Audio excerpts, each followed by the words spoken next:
नमस्कार। चलिए आज बात करते हैं उन खास जगहों की जो हमारी धरती की धड़कनें हैं और जिनके बिना हमारा भविष्य सच में अधूरा है। जरा सोचिए, अगर हमारी धरती खुद हमसे ये सवाल पूछें तो क्या जवाब होगा हमारे पास? देखिए, ये सिर्फ एक सवाल नहीं है, बल्कि वो हकीकत है जिससे आज हम सब जूझ रहे हैं। और धरती के इसी सवाल का सीधा सा जवाब है रामसर स्थल। जी हाँ, ये वो खास नम भूमियाँ या कह लें कि वेटलैंड्स हैं जिन्हें पूरी दुनिया के लिए जीवन देने वाला माना गया है। असल में ये वो जगह हैं जहाँ प्रकृति का पूरा संतुलन टिका हुआ है। तो आखिर ये सब शुरू कैसे हुआ? चलिए इस कहानी की जड़ तक चलते हैं। ये कहानी है एक वैश्विक वादे की, एक ग्लोबल प्रॉमिस की। हुआ ये कि 1970s का दशक आते आते दुनिया को ये महसूस होने लगा था कि वेटलैंड्स तेजी से खत्म हो रहे हैं, और उनके खत्म होने का मतलब है एक बड़ी तबाही को न्योता देना। कहीं बाढ़ का कहर बढ़ रहा था, तो कहीं जमीनें बंजर हो रही थीं, और न जाने कितने ही जीव जंतुओं के अस्तित्व पर खतरा मंडरा रहा था। तो बस इसी बढ़ती चिंता को दूर करने के लिए 1971 में ईरान के रामसर शहर में एक ऐतिहासिक समझौता हुआ।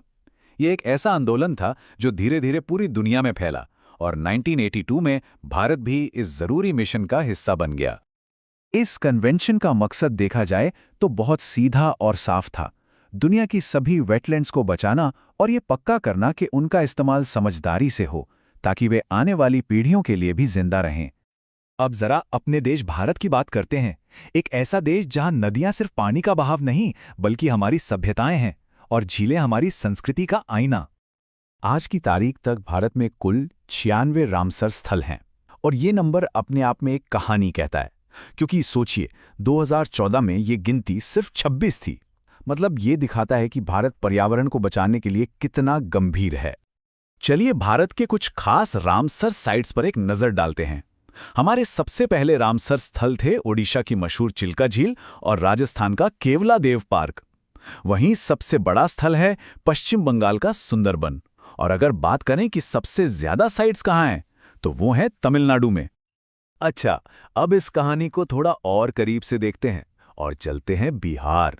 एक ऐसी जमीन जहां वेटलैंड्स सिर्फ जमीन का टुकड़ा नहीं, बल्कि वहां के लोगों की जीवन रेखा है।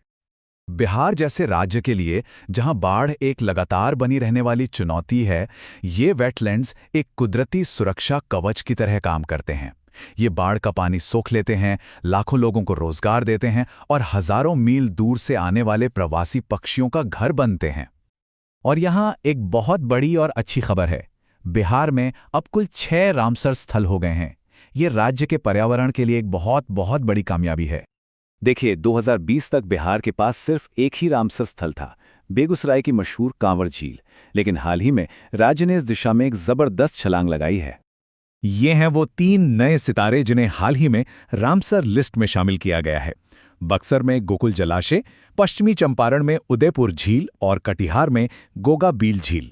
ये बिहार के पर्यावरण के लिए वाकई एक बहुत बड़ी जीत है। तो इस पूरी कहानी का सार क्या है? हमें क्या सीख मिलती है? संदेश बहुत सीधा है, और ये हमारी इन्हीं वेटलैंड से आता है। रामसर स्थल सिर्फ कुछ खूबसूरत झीलें या दलदल नहीं है। नहीं, ये उससे कहीं बढ़कर हैं।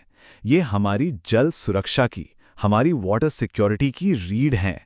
एक तरह से ये इस बात की गारंटी है कि हमारा विकास टिकाऊ हो और हमारा आने वाला कल सुरक्षित रहे।